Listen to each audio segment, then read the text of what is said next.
First of all, it's an honor to be here. Never thought I would come back. When you graduate, you sort of move on to other things, but some things haven't changed. While technology, obviously, I graduated, as Messa said, in 1988, and there were no smartphones and the internet and all those things, at least things that we had access to. And obviously lots has changed, but what has not changed is how inaccessible Humboldt can be in the winter. So we we were on the road yesterday down in Los Angeles meeting with actually my counterpart from Chile, along with the ambassador, U.S. ambassador to Chile. We're working on a memorandum of understanding between California and Chile. We spent some time down there last fall. So we were in a meeting yesterday afternoon and didn't get back to Sacramento until midnight. So then we got on the road early, and so we were pushing the limit to get here through the road closures and things. But very happy to be back. And for me, I again graduated in 1988. I worked actually I started out in Contra Costa County, where I grew up working as a seasonal firefighter in the county, and then transitioned to, at the time, CDF, or the California Department of Forestry, and I was working there during the summer as well. I finished my degree here, and then I was picked up by then CDF at the time, actually ultimately starting out as a forester, and then also spent 10 years in Southern California working in a variety of different positions: prescribed fire, vegetation management coordinator for our unit in Riverside, and then also moved into fire protection. I was the fire chief for the city of Moreno Valley in Riverside under contract. And for those that know, CalFire contracts, in addition to the many things that we do, we contract and provide municipal fire services around the state for local government. And Riverside has a very large agreement with CalFire, over 1,100 employees providing fire protection to the county. So spent 10 years working there in our regional office, then ultimately back to Northern California. Working, obviously you leave working for getting a degree in forestry, and your first thought is, I'm going to get out, work in the field. It's all about working in the woods, right? And you never really know where things are going to take you, but ultimately ended up working in programs in Sacramento. So left the field in the mid-2000s and started working on our fire protection programs, administering the programs that CalFire has across the state.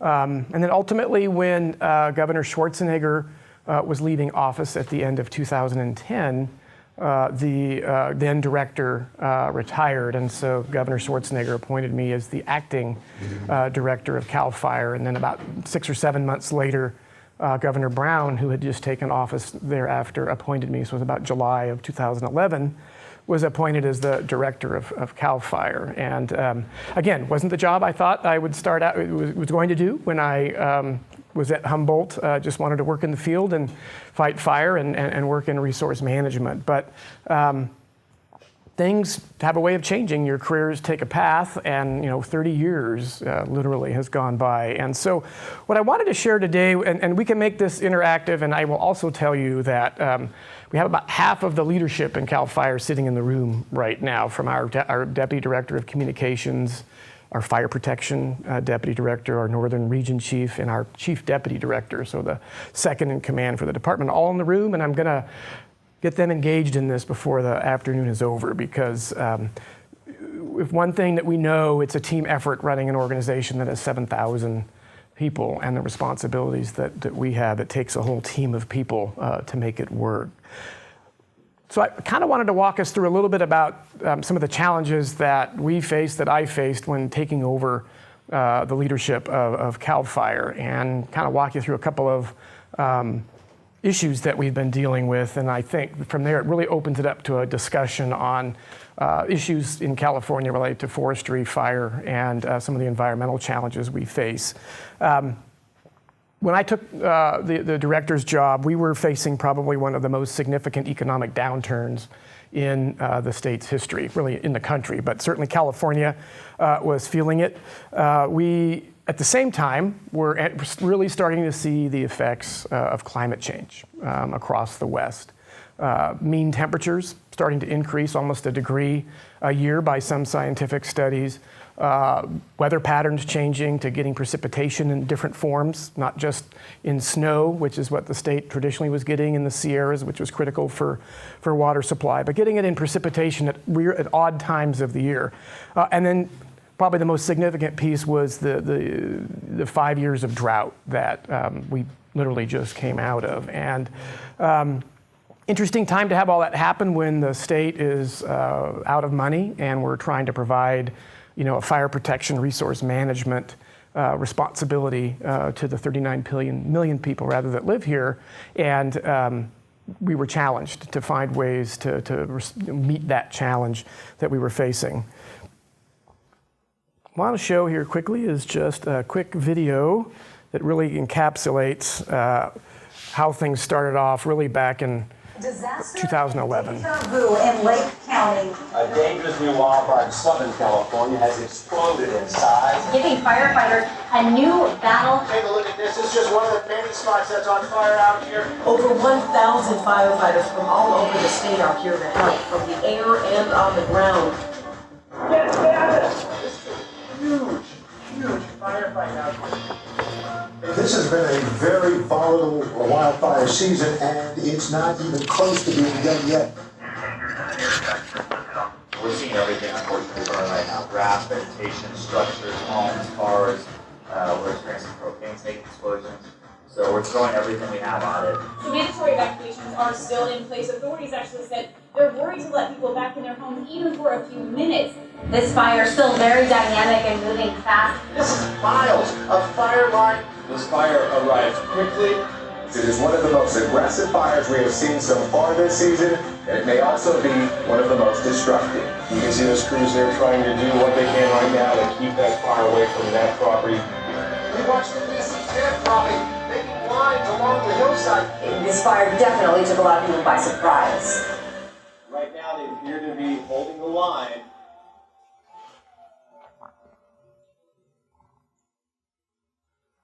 So that was the scene across the state from San Bernardino to Siskiyou County for 4 or 5 years during the height of the drought.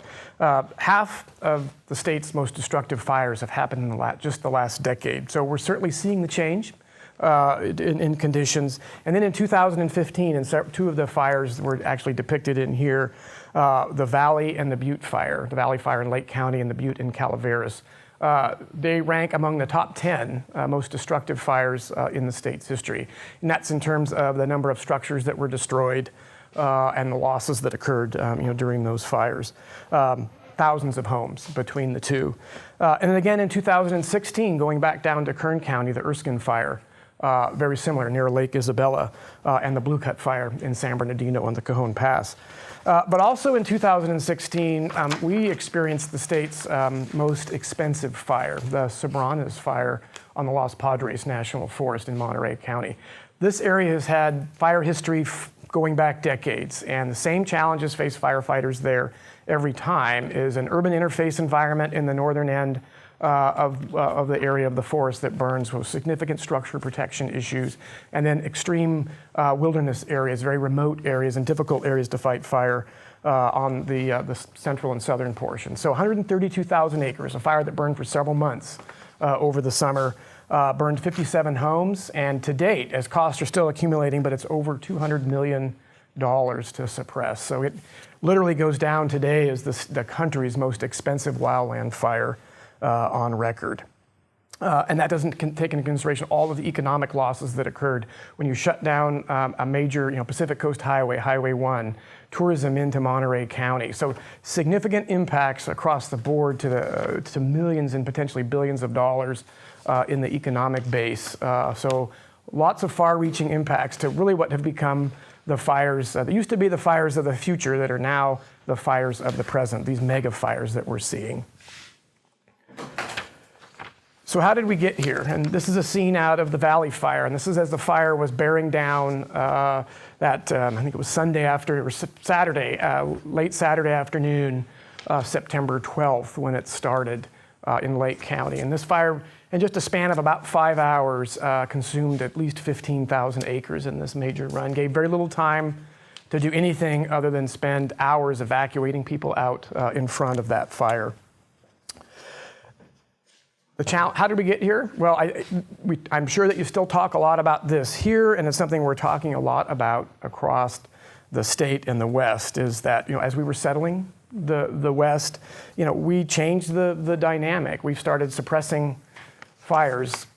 There's 39 million people that live and have moved around the state, and many of those folks are living in these wildland urban interface areas. And it may be areas as settled as this, or it may be isolated individual homes spread across the wildland. But all of that creates a challenge to protect. And we have a responsibility as the state to protect the resources, the values, both built and natural, that are out there. And it creates significant challenge. So a very aggressive initial attack policy in the state on predominantly what we consider our responsibility area, state responsibility area, predominantly the private wildlands within California, about 31 million acres. With all the infrastructure, folks moving into the wildlands, we can't afford to have fires escape now and burn critical infrastructure and threaten lives. So very aggressive initial attack policy. In CalFire, it's 95% of fires are, the goal is to contain them at 10 acres or less. And we're very successful at that. The challenge and the offset for that is over the last 100 years, we now have a significant growth of vegetation that would normally have been managed through natural fire, lightning strikes, or Native American use of fire for a variety of reasons, including food production. So while that was no longer there to do that, we now have a state that is significantly overloaded with vegetation, with fuel, forests that are unhealthy because they're too dense, too many trees on the landscape, and of course these 39 million people that live across the state and expect that we're going to continue to protect all of this infrastructure.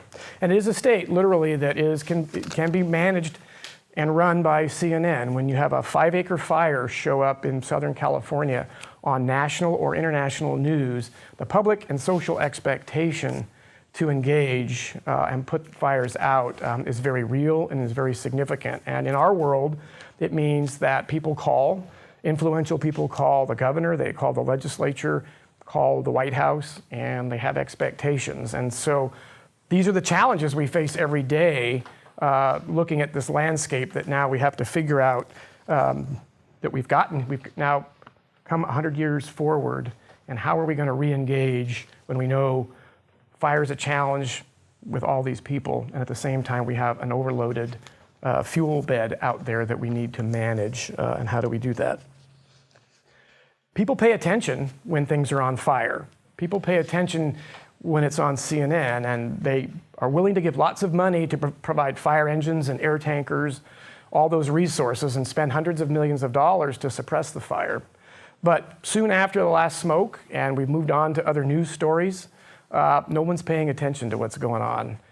The public safety threat is gone, and we're off to other things. So the window to get people to engage before the fire starts or engage after the fire occurs, we've lost. And so our challenge is to find ways to engage the public in these landscapes throughout the entire year, and certainly ahead of the fires.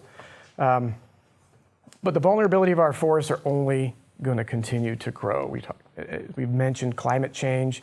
We are literally before our eyes seeing vegetation and species that normally would be in Southern California move north in latitude, and we're also seeing them move up in elevation. And as we have these large stand replacing fires, like the Rim Fire in 2013, where we had burned 257,000 acres, or other fires that have occurred, they're becoming these mega fires, and the vegetation that replaces it is not necessarily what was there before. We don't really know what's going to happen after these large fires occur, and we've seen really unnatural levels of fire on the landscape.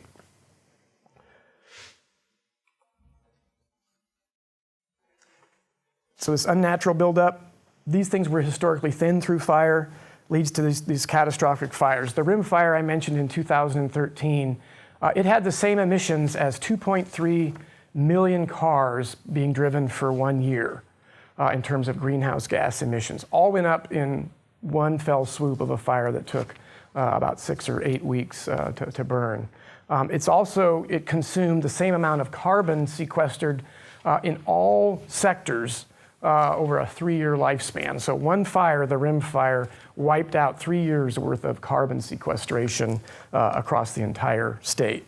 So these are the problem. If we don't find a way to break the paradigm and stop these large damaging fires, we're going to continue to see the landscape change and not meet our goals in reducing carbon emissions and working towards more sequestration. But it's not just about fire. What we're seeing in the central and southern Sierra as a result of drought and changing climate is an epidemic level of insect mortality. To date, it's a very conservative number, but to date, 102 million trees have died from insect attack, primarily western pine beetle and others in the central and southern Sierra. In many communities, 80 to 100% of the mixed conifer, primarily ponderosa pine, has succumbed to the bark beetle. It's continuing to spread north, and again, we're watching literally the Sierra Nevada change before our eyes. This picture was taken just 1 year apart, spring of 15 to the winter of 16, and that's literally how quick the landscape has been changing. So ultimately, what is going to happen? You're going to have these stand-replacing fires that leave the landscape denuded, and ultimately, when the rains come after this fire occurred, this is erosion. We lose all of the soil holding capacity. So that nutrient layer on the surface all washes down, pollutes creeks,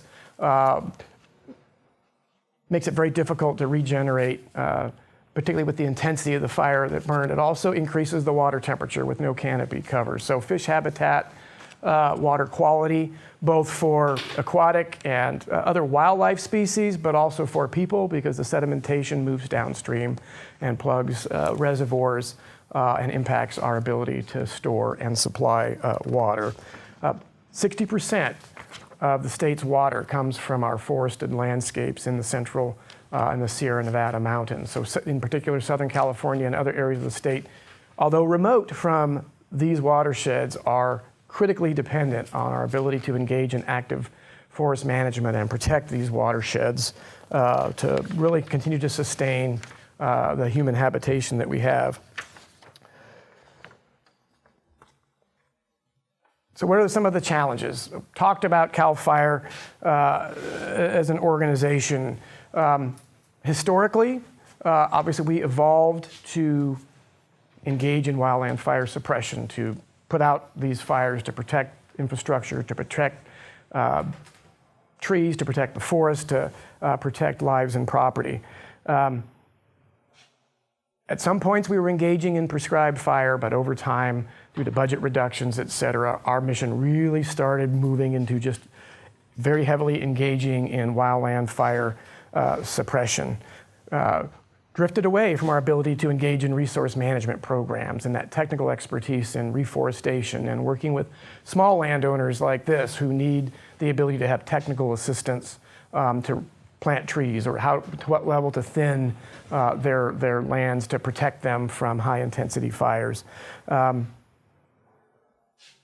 We became known as a world-class organization in fire. We are now known across the country and world as an organization that's well organized, comes with great expertise, but we lost a lot of capacity and expertise in our forest management and our prescribed fire arena. So the challenge I had in taking the job is, how do you change this conversation? How do we start moving things back a different direction to re-engage? And that's sitting down, again, with leadership. It's sitting down with the organization across to do that. There's a recognition that we're doing more of the same thing, and we're never going to change the outcome unless we do something different. Governor Brown and the legislature that's in office right now in Sacramento are very supportive of finding ways to engage and changing this conversation. But CalFire, 7,000 member organization, primarily firefighters working from San Diego to Humboldt and Siskiyou. And many of these folks have been hired during a time when we were at the peak of our fire challenge, the most significant drought conditions, the most extreme fires that we've experienced in the history of the organization. So what they know is the response piece. So for us, changing the culture to get these 7,000 firefighters to start thinking that, while obviously response is a key part, it's how do we engage in the resource management element of our mission, and in particular, how do we engage in fire, and how do we engage with non-traditional stakeholders. CalFire is responsible, in addition to our fire protection, is responsible for regulating forest practices in California. So if you want to harvest timber, you're a private landowner and you want to harvest timber for commercial purposes, you have to file a timber harvest plan or meet some other exemption process and follow the forest practice rules. And CalFire's responsibility is to be the regulator to ensure that the rules are applied and followed. We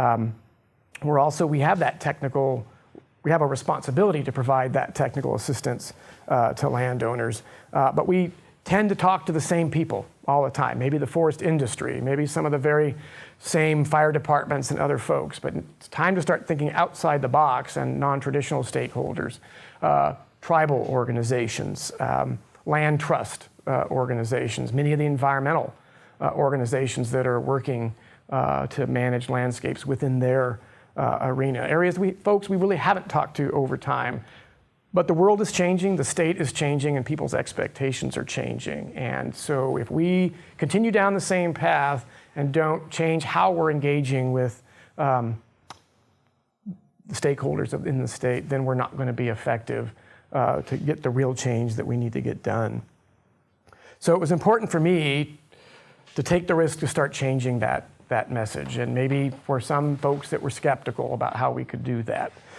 It literally started with simply re-engaging with a 2-acre prescribed burn in Humboldt County, working with the Yurok, or the Crook tribe, where we tried for several years to assist them during the peak of our drought when we had been banning burning because of conditions and couldn't do it.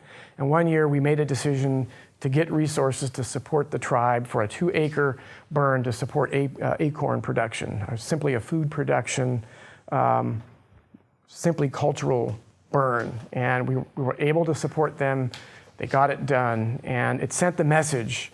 One would think, how could something in Humboldt, so small, kind of off the radar, affect such a large organization or the discussion on prescribed fire? But it did. The word traveled that the state, that CalFire wanted to be back at the table and start engaging in the conversation, and actually was willing to put some effort forward to get that done.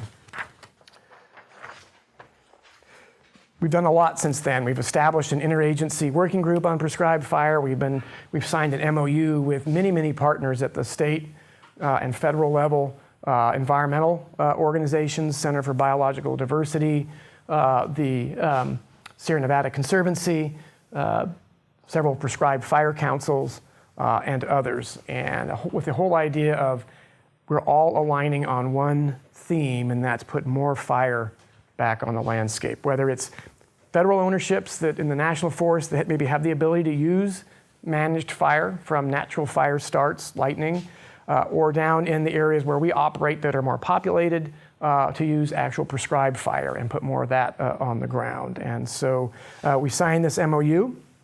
We're re-engaging our firefighting resources to do prescribed burning and fuels treatment during the winter or in the spring months. So when the firefighters aren't fighting fire, we're re-engaging and actually increasing the number of projects and work that we do on the ground. We recognize it's not a perfect science. If you're going to take the risk to engage and put prescribed fire on the ground, even though we develop prescriptions, we follow weather, we provide resources, we follow the burn plans, sometimes things just happen, and we have to be willing to take and assume that risk and support our burn managers who are doing that. And so it starts right at the top, that I support and assume the responsibility for them to get that done. But that is the challenge across the state, is that risk can be a disincentive for everyone because of the challenges that burning creates with the people living in the state. So the result has been the stakeholder base is growing. We are collaborating with a variety of groups, prescribed fire councils. We've got a training program called TREX that we didn't start, but we're absolutely trying to step in and be part of that to support it. And we're working with a lot of non-traditional burners, if you will, that are out there now engaging to get more of this done. And so we started out in a place where people were testifying against the state and the department and the legislature. There was a lot of criticism that the department wasn't engaging and the state wasn't engaging to get these real issues done and get more work done out on the landscape. And those very same people now are standing up in front of the legislature in our budget hearings and budget committees and standing behind the department and speaking on behalf of our programs, because we've been able to find that place and reach out and all get to a common message. So the challenge is, though, where do we go from here? I can tell you that in my 30-year career, I have never seen such energy and such alignment in all of these stakeholder groups wanting to engage, wanting to engage in getting work done on the ground, prescribed fire, forest management. We may all have different perspectives and come at it from a different direction, but there is a very clear alignment that we have to engage in our forests across the state. So we have to take an approach. Fires know no boundaries. Our fires in the state burn across public lands, private lands, multiple ownerships. Almost every fire involves many different landowners. And so no different than fires know no boundaries. We need to know no boundaries in how we're building our projects and stakeholders and organizing projects where we bring everyone to the table. And we need to get some large landscape level projects under our belt so that we can show real success and make some progress and leverage all the funding and resources that everyone brings to the table so that we can show that we can get real work done on the ground. We clearly have a long way to go. No amount of public money is going to turn the tide of millions of acres of forest land in California. But leveraging public funds with private sector investment, public-private partnerships, and bringing other entities to the table to leverage and get the biggest bang for the buck is where we need to go. And we need to continue to engage the public. One of the biggest challenges in working in the wildland and working in the forest is it's not where the bulk of the people are. The people that are in the San Francisco Bay Area and in Southern California aren't necessarily seeing the 102 million dead trees that are there. They're not seeing the landscape after a 257,000 acre fire. And so how do we keep them engaged, and how do we keep then their legislative representatives engaged to provide support to get real work done? Because when you talk about 60% of the water for the state coming from these watersheds, the air quality, when we have a 257,000 acre fire, it generates air quality issues to Idaho from a fire burning in the southern San Joaquin Valley. These are real issues, and we've got to keep this alive using every tool in the toolbox that we have. But I can say one thing: we need to capitalize on the momentum. The foundation has been laid, and we need to push forward and continue the dialogue to keep things going. I can certainly say when I left Humboldt in 1988, like I talked about, I didn't think this was the arena that I would be operating in. But I've seen a lot of change in the last 30 years on the landscape. And in those days when you left here, people were talking forest production. You had two different major choices: forest management, forest production. And there was still a lot of talk about going to work for industry, and it was very traditional. And flashing forward 30 years, it's not taking away from any of that, but the landscape has changed, and no different than the universities in the state are being responsive to what things look like in 2017 versus 1988. We as organizations and public agencies have to be responsive to what's going on and the changes, or we're either going to be ineffective, inefficient, or quite frankly, not able to do the job that we need to do. So I can tell you, while I didn't think about it then, I use the value of my education here every day. And And I will tell you, the public speaking part, I was mortified when I had the first time ever had to take a speech class here, and I was up all night the night before, couldn't sleep, scared me to death, and it was talking to a class probably half this size. And again, learned a lot here and then put a lot in practice, and just over time, it seems to be about all I do anymore is talk to a lot of places. But it's just the foundation and the learning and the engagement and asking questions and being willing to question. It's just a great opportunity, and it's been exciting to see things change. Here at Humboldt, I haven't been back for a while, so I'm excited certainly to be here today. With that, I think I know it was a lot to throw out there. I'm really open to whatever you want to talk about related to any of this or any other thing you want to talk about that we're here for. So let me throw it out there. And everybody's quiet. All right. Yeah. Could you share a story and your experience in your field at whatever time within those 30 years do you feel was one of your biggest challenges, as well as what has been maybe a huge success? Yeah, I mean, just keeping the theme maybe of the prescribed fire. There's been a bunch of challenges, but going back maybe on this theme, when I was a brand new division chief in Southern California in Riverside, I had a responsibility to engage in more prescribed fire and fuels treatment to protect communities in Riverside County. And the challenge I had was that a few years prior, there had been an escape prior to me getting there, and the fire came down and burned a number of houses. It was a huge lawsuit, and there was a lot of tension and a lot of anti-government feeling in these communities, and certainly no one was going to come back and use fire and do anything on the ground with fire. And so I had to try to figure out how to regain the trust of the community, while at the same time come up with some very small projects that could start getting some work done on the ground. And it was a bit of a personal cost, because as we put the project together, we invited all of the skeptical homeowners and property owners into our planning meetings, and they all threatened lawsuits. I had people the night before the first burn say they would sue me if we put any fire on the ground. And so yes, took some very personal risk to re-engage, but the challenge, the path forward was bringing them along as part of the process. Something we had never done before was to invite the homeowners and the community into our planning meetings, and then we invited them into the day of the burn. They were there to watch us do our briefing, and then we walked them through every step of the burn so they could, again, rebuild the trust. And that was a challenge, and subsequent to that, we were able to carry on, many other burns along those communities. But trying to re-energize and re-engage when a community is so turned off because they've had a bad experience and they have no trust for government. And so again, it was just kind of thinking outside the box. On a much bigger scale, when we took the helm, and there's many of them in this room that are here from CalFire, when we took the helm, we were, as I mentioned, facing unprecedented budget cuts and economic decline in the state, and the department's budget was going to be cut $250 million.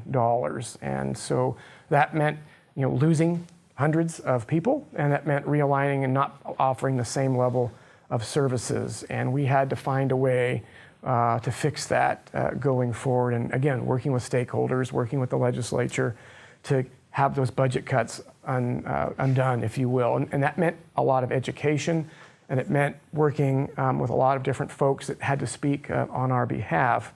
And when it happened for me, I was a brand new acting director. It hadn't even been appointed by the governor. So you're at a very weak moment in your career and in your appointment, but you had to make some very real adult decisions about how you're going to engage in what ultimately become public safety services and delivery of resource management for California. And ultimately, we were able to reverse the budget cuts.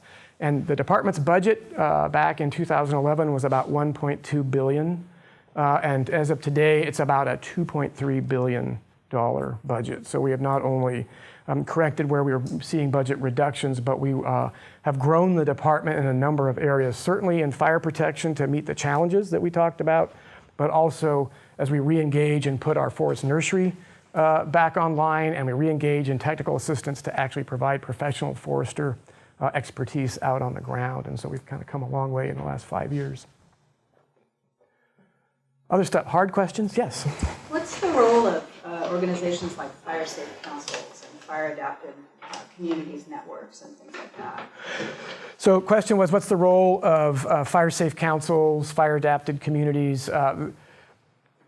Everything happens from the bottom up. At the state level, we're providing 50,000 foot level guidance and planning. The state has a strategic fire plan that has high level goals and objectives that we as a state work towards to help engage and be more resilient to fire in California. But the work gets done on the ground. And so communities that have fire safe councils or other similar organizations, that's the grassroots level where the work actually gets done. And they drive the mission of what's going on. And that's applying for grants, that's going door to door, that's raising funds, that's holding community chipping programs to help landowners clear around their property and reduce the fire threat. That's testifying in the legislature. They talk every time there's a hearing about what they need and what they're doing to help support communities. So the state is providing that high-level support to these individual groups around the state that are collectively working community by community. And that's where the real work gets done on the ground. And those efforts, they're grassroots and they're critical. Things would not get done if we didn't have organizations that were willing, like fire safe councils, to engage in the fire problem and resource issues at that level. Yes? Are you finding that that is one way that you're able to help keep people engaged when you were talking about earlier about how it's hard to get people to stay engaged after the fire has passed through an area and it's old news? Is that one of the ways that through fire safe councils that you can keep the communities engaged in that? It is. Communities find that they're the ones that they're the ones that live the fire, and so they capitalize on not wanting to go through that again. In many cases, fire safe councils have formed following large fires in their communities, and it is how they keep that alive. They do a lot of public outreach. They do food drives. They bake sales. I mean, it's literally that simple, but it's engaging the community to keep that information alive, and that's where the work's getting done. The challenge is how do we get that same energy happening in the urban areas? That's where people are voting. That's where people are talking to their legislators who are helping set policy. So the people that live in these communities, they're living it every day. They get it, and they're organizing, but they need the help from this greater pool of resources and policy to do that. And so that's where we really have to engage. And something that we've just come out with within literally the last week or two is we've been engaging in social media for quite some time, and real-time information to these communities is key. And when we mean real-time, if a fire breaks out, it's providing real-time feedback and information on evacuation centers and status of the fire, and it's not waiting for a press release or waiting for it to show up on the 5 o'clock news. We push real-time information out through Facebook, through Twitter, and other social media accounts, and engage with landowners so they can see where the evacuation centers are. And so getting them information ahead of before things go bad so that they can react to it. And so that's where we're really finding social media is key. And so just within the last couple of weeks, we've released a new application. It's called Ready, Set, Go, and or Ready for Wildfire, it's called. And now, as anybody in the state can download the app. It's free, and you can put down your zip code, the area, and it will tell you when you have fires in your area. Anytime there's a fire, our incident information downloads directly to all of these, whoever has the app.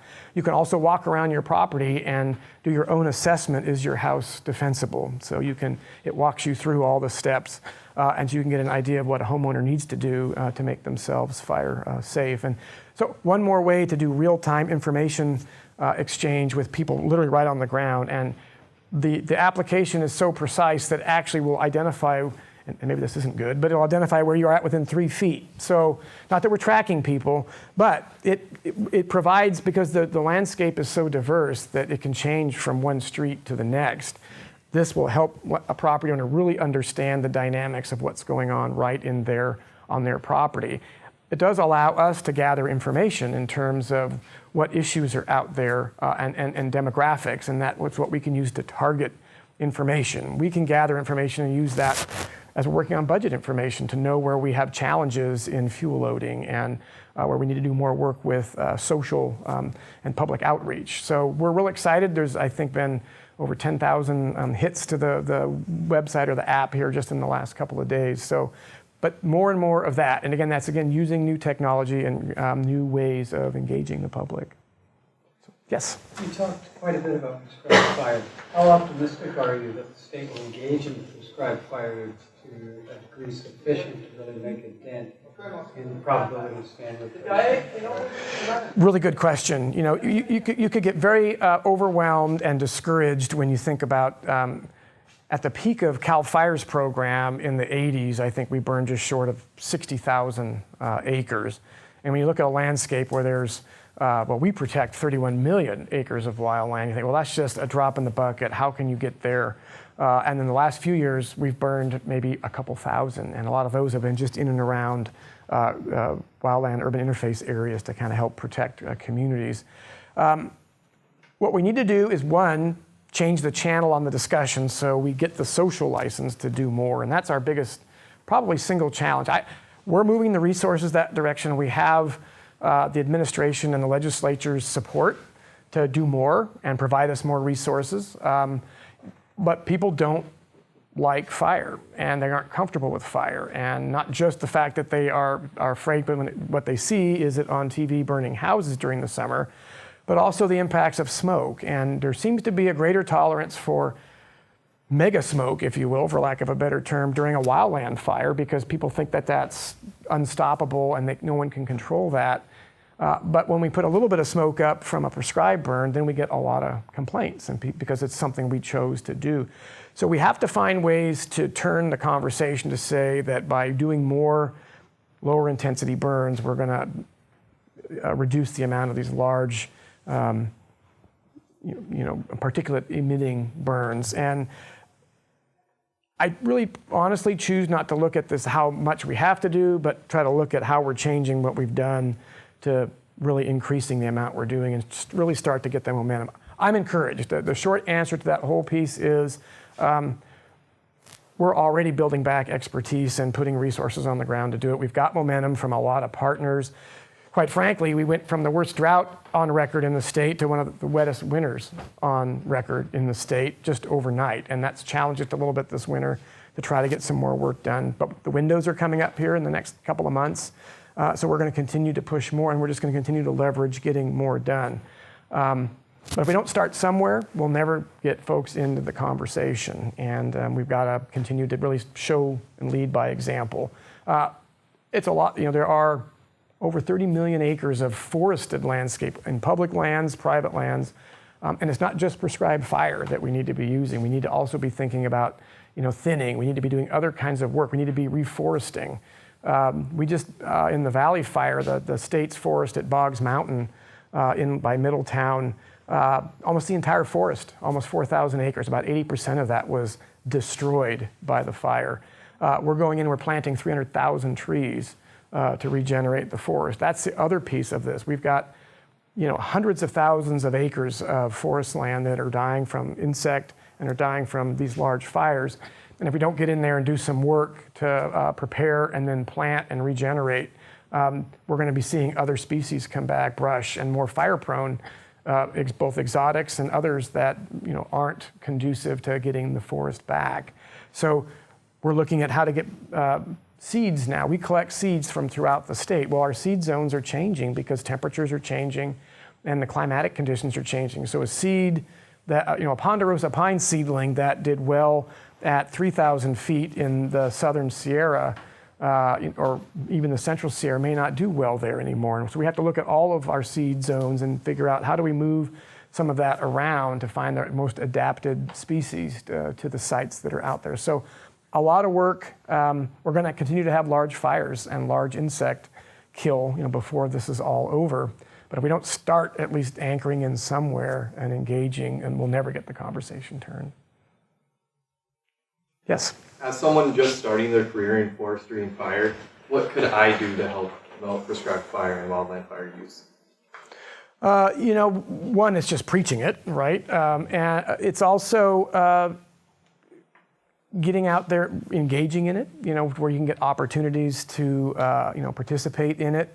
A lot of it is just, as you go through your, you're going to have to go through your career and engage and be part of it. And it's, I think, being willing to understand it and promote it. And at this, in this level of your tenure, I think it's just trying to get out. If there's a way to, do it, engage in it during the summer, other opportunities to just start getting comfortable with what it is, get some opportunity.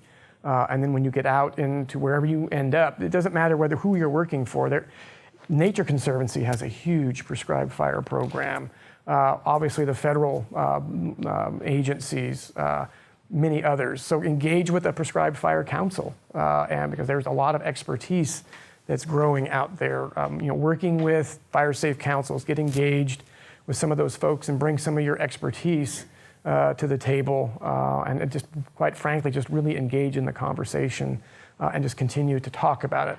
Literally, we started this conversation in Sacramento a year ago. We put a bunch of people in a room. We signed this MOU, and that was just a piece of paper. But what happened is when everybody left that room, they're all talking about it up their chain, whether in their organizations or every time they meet with a group of stakeholders or they go into a legislator's office. They just continue to preach that we have to do this. We've got to get more fire on the ground. This is why. Now it's just a year later, we're being told by the legislature, why aren't you doing more of this? And so it's just really pushing and keeping the conversation alive at this point is really where we need to be. Yes?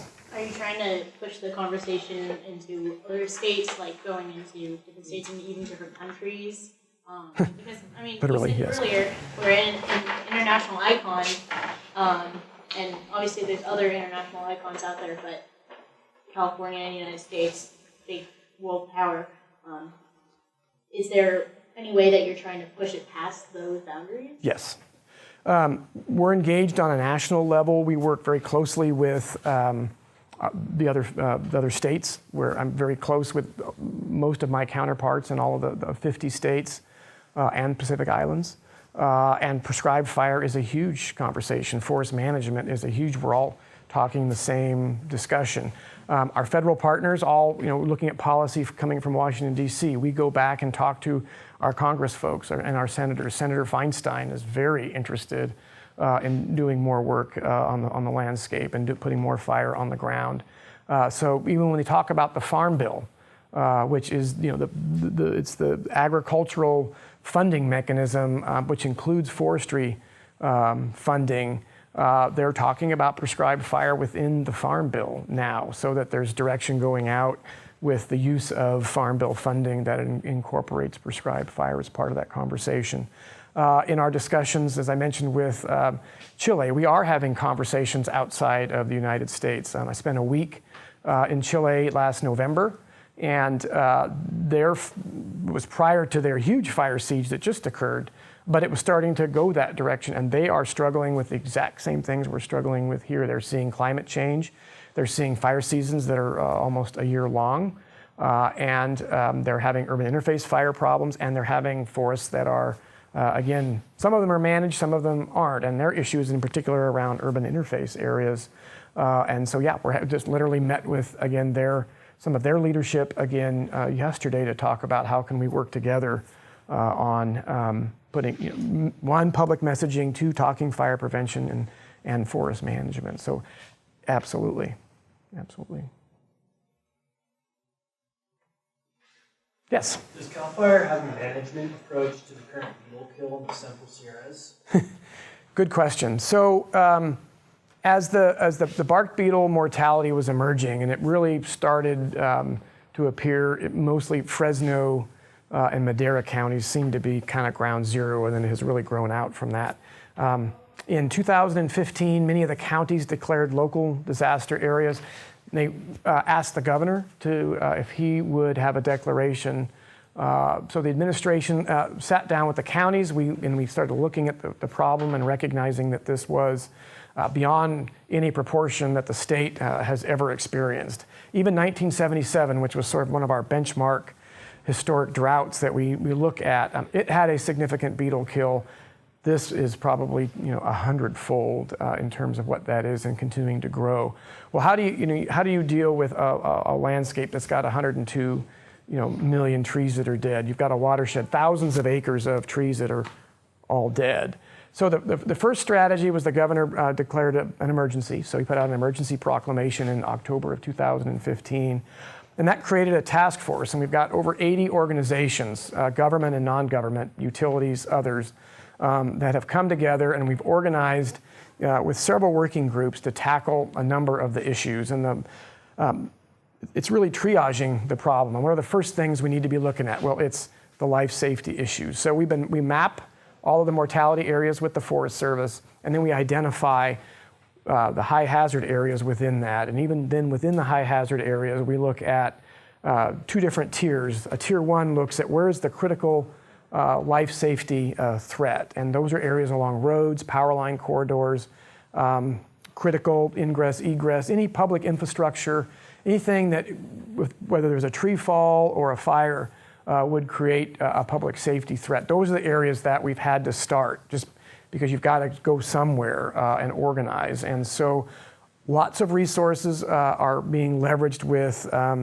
PG&E, with the Forest Service, with Caltrans, the California Conservation Corps, CalFire, and many of the county utility organizations to leverage that. So there may be a landowner that's in a Caltrans right-of-way, a PG&E right-of-way, county roads, and by the time we get done, each of those organizations may have jurisdiction to start removing some of those trees.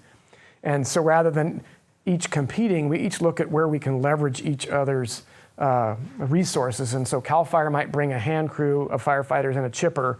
PG&E may bring in heavy equipment to take down technical trees. And so we try to take this approach where we move through these communities in unison, so we're leveraging all of that. And so for the last 2 years, year and a half, that has been the focus, is work through these communities and just identify these critical life safety threats. In the meantime, millions of trees out there are rotting on the stump and falling, continuing to create a fuel loading. Obviously, it's not doing much for the forest conditions. It's stagnating. It's no longer sequestering carbon, or certainly no longer growing carbon sequestration. So then we have to start looking at what do we do with these logs. So we're looking at, we don't have infrastructure in the state, logging infrastructure to manage all of this. We've maxed out many of our lumber mills. We've maxed out our biomass facilities to be able to co-generate electricity or energy from these. So a whole group in the task force is working on policy with the administration on how do we keep these bioenergy facilities online. Very expensive to generate electricity from green material. When you have wind energy and solar that is very cheap to generate green power, it's very expensive by comparison to haul material out of the woods and take it to a facility, chip it, and do that. So we're trying to find some ways to continue to integrate that into the system, trying to get in private investment in maybe some new lumber mills that are strategically placed around the state to help this material pay its way out of the woods. But over time, the long-term picture is, I think we're going to find a lot of this is going to just stay out there. The management strategy from a long-term perspective is to, again, go back and use this as an opportunity. No different than a fire, but let's get ahead of where the mortality is and really start pushing active forest management, both on public lands and on private lands, so that we stick more to endemic levels of insect outbreak, that natural level that doesn't replace an entire stand of trees, but becomes really more part of the day-to-day ecosystem and takes out individual trees. And so how can we stop the spread and by engaging in active forest management? So that the task force is really leveraging its efforts to take care of the immediate public safety issue and then engage in some longer term work to try to reinvigorate capacity for engaging in forest management. We are talking probably a 10 to 20 year problem if things continue the way they have. And we'll see how weather patterns change and what happens in the next few winters if that helps slow the spread. But if you look at other states, Colorado, Idaho, many of the others, New Mexico, they were living these for at least 10 to 15 years. Yes? Yeah, thanks. I'm just curious, you know, I teach all the fire students in the forestry program, and a lot of them go to work with CalFire. Maybe you can speak to, you know, some of the fundamental things they should, you know, leave Humboldt with from a fire perspective. I tell them, you know what, if you work with the Forest Service or CalFire, you're going to learn how to suppress fire. You know how to do that really well. Yes, you do. And so I advocate for learning more about prescribed fire and the application of fire. And so is that something you would agree with? And are there other aspects that you might suggest as well? Yeah, absolutely. And this has been, and it goes back to what I said earlier about, in particular, CalFire evolved into really heavy fire protection mission and trying to align what do you do as a student, particularly at Humboldt, to if you want to go to work for CalFire, if you want to be a firefighter for CalFire, any experience here, getting a degree in forestry or anything related to that is a huge incentive. But you have to want to go into fire if that's what you want to do. The challenge we are trying to broaden our horizons to look at our entire resource management program. We have not done a very good job of being able to recruit people into non-primary fire programs within the organization. So, for example, we have very few or have a limited number of positions in the organization that don't require, that are resource management based, that don't require a forester's license, a registered professional forester's license. And so it's very difficult to recruit someone working or getting a resource management background at Humboldt and then be able to hire them right out of the university, because you've got to get experience, you've got to do some things before you get that license. And so we're really looking internally about ways where we can grow and work with, recruit here at the university and have positions that are much more entry level and then really grow people within the organization and help, if they want to continue in resource management, to get the experience needed to get the license. And so we're really working to try to fix that piece. But to be honest, you know, working as whether it's the Forest Service or CalFire, you know, I spent my summers working as a seasonal firefighter. Sometimes the school schedule doesn't necessarily line up, but that experience during the summer is critical, you know, to getting hired. Even to become a seasonal firefighter with CalFire now is very competitive. It's getting your emergency medical technician. It's getting fire science courses, and many of those things are the things offered through the junior colleges or the community colleges. So the classes and the workload here are really the upper level kind of 4-year education that aren't necessarily lining up with seasonal firefighter work. So you kind of have to reach out and get yourself some of that other training through other mechanisms. But I would say the university's done a great job of adding fire courses that are really working more towards fire ecology, that are really going to be classes and disciplines that support where we're trying to go as an organization to bring back. It's not just fighting fire, and it's not just putting fire on the ground to burn up a bunch of brush. It's the fire ecology piece.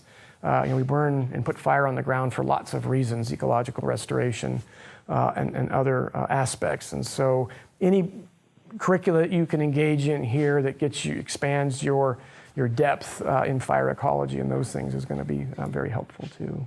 And I would encourage throughout the course of your tenure that reach out to folks, Forest Service, us, others, and find out what folks would recommend while you have time to make changes or reach out and get engaged in some of those things. So, all right. Well, again, thank you very much for the opportunity.